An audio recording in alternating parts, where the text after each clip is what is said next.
Welcome sa Dries TV. Kung interesado ka sa ganitong news, huwag kalimutang isubscribe ang ating YouTube channel. Maraming salamat! Welcome po ulit sa ating panibagong update tungkol kina Kim and Paolo Abilino. Sa bawat update natin, tatalakayin natin ang mga pinag-uusapan sa mundo ng social media tungkol kina Kim and Paolo Abilino. Kaya naman kung hindi pa po kayo nakasubscribe dito sa ating channel nako, i-click nyo na po yan and isama nyo na din ang bell button. So, ayan, welcome back again sa ating YouTube channel mga kakimpaw, and sa update nating ito, ang pag-uusapan natin ay tungkol sa mga importanteng kaganapan kina Kim and syempre kay Paolo Abilino.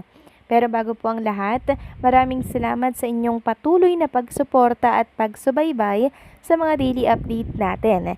Kaya naman bilang pasasalamat, narito po ang mga napili nating komento patungkol yan sa naging previous update natin. Unang komento mula po ito kay Ginang Norma Dayag. Sabi niya, Dries TV, if this is legit, well, happy for them both. Huwag na tayong magtaka kasi di sila magkasama na papunta sila sa England. Much more na halata kay Paolo yung loneliness niya. Mga Kim Pao fans, accept lang natin yung mga bash na mga basher. Hayaan natin na matorta yung utak nila sa nakakaisip na mga i-bash nila sa Kim Pao. Let them enjoy their business cause all of this will have an answer to them by our Lord. God bless them both. So, thank you so much po sa komento, Ginang Norma Dayag, ano? Yes, ignore at wag pansinin ang mga bashers. And syempre, yung mga negative comments about Kim and Paolo Abilino. Basta masaya tayo at alam nating walang problema si Kim and Paolo Abilino, go lang. Huwag nating pansinin or encourage or mag-engage sa mga bashers na yan na walang sinasabing iba kundi panay negativity for Kim and Paolo Abilino. Focus lang tayo kay Chinita Princess. And syempre kay Paolo Abilino. Yes, bumabawi po si Paolo at Kim sa isa't isa kasi 'di ba nung pumunta sila sa England hindi sila magkasabay. Kaya ngayon, eto tinotodo na po nila, mga kakimpaw, yung moment nila dyan sa England. Biruin nyo, nananahimik sila mga kakimpaw. Ibig sabihin, no social media account muna dahil yung focus nila ay para sa isa't isa. So maraming salamat sa komento, Ginang Norma Dayag. God bless po at mabuhay kayo.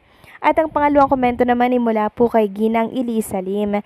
Sabi niya, wala akong masay, Miss Dries. Happy ang feeling ko dahil sa mga magagandang ganap nila sa Birmingham.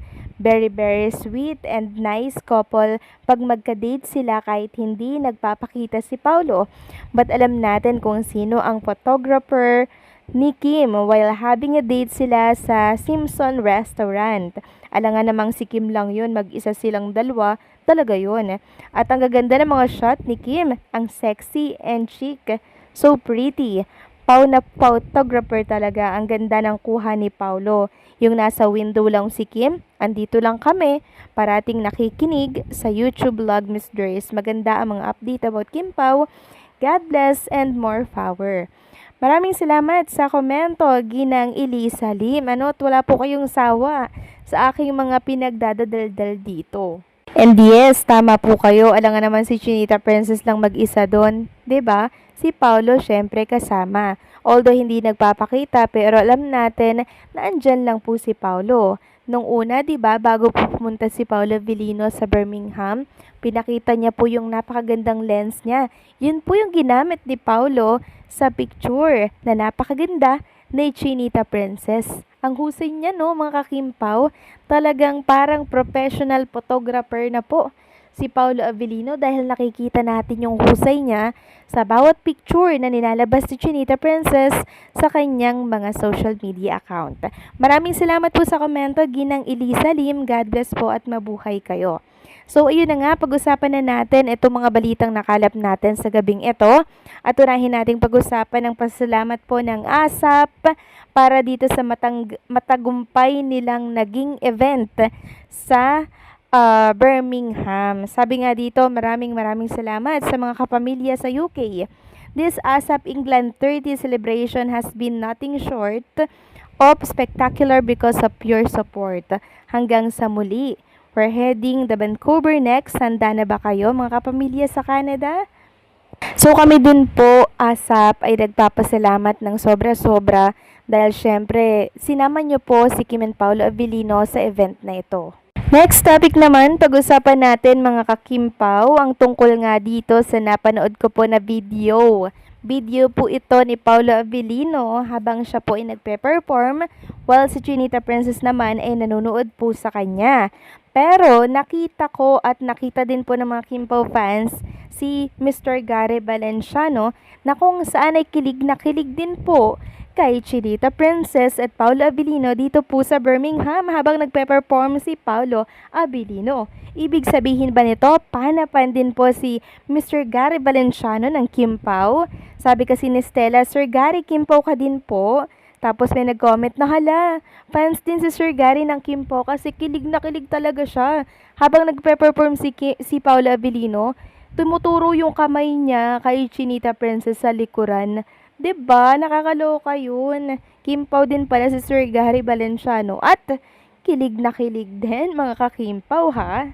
Next topic naman, pag-usapan natin ang tungkol dito sa post ng isang netizen sa X. Sabi niya, so happy for my girlie. May nag-encourage na sa kanya mag-rest, take a break, nagpa-plan ng trips for her at di siya tinitipid at pinagkukwentahan. Tapos, nirepost ito ni Mercy Pied.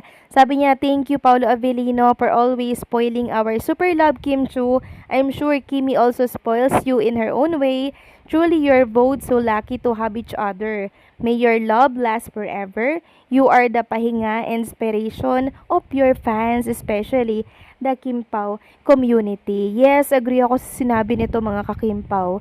Kasi alam nyo, si Paolo Avellino talaga, siya yung nagre-remind kay Chinita Princess na magpahinga ka, mag-ingat ka, umuwi ka ng maaga, o wag ka magsusuot ng maiksi kasi ganto ka sa ganyan, diba? Na-appreciate ko yung pagka-gentleman ni Paolo Avellino and syempre, yung caring niya for Chinita Princess. 'Di ba? Sobrang deserve po ni Kim Chu na ingatan, mahalin at alagaan. And hopefully, itong pag-ibig na to ni Paolo Avellino, mag-last forever mga kakimpaw. So, keep praying for Kim and Paolo Avellino mga kakimpaw kasi ang prayer po, napaka-powerful niyan. Walang imposible sa pagdarasal. Okay? Isama natin sila lagi sa mga prayer natin every night. Mga kakimpaw, nang sa ganun, mas lalo po silang tumibay yung samahan nila. And syempre, mas lalo nilang mapagtagumpayan yung mga hindrance and mga obstacle na talaga naman po hindi mawawala at kaakibat na ng kanilang samahan. So, keep praying mga kakimpaw, okay? So, paano hanggang dito na lamang po ang update natin. Maraming salamat po sa patuloy na pagsuporta.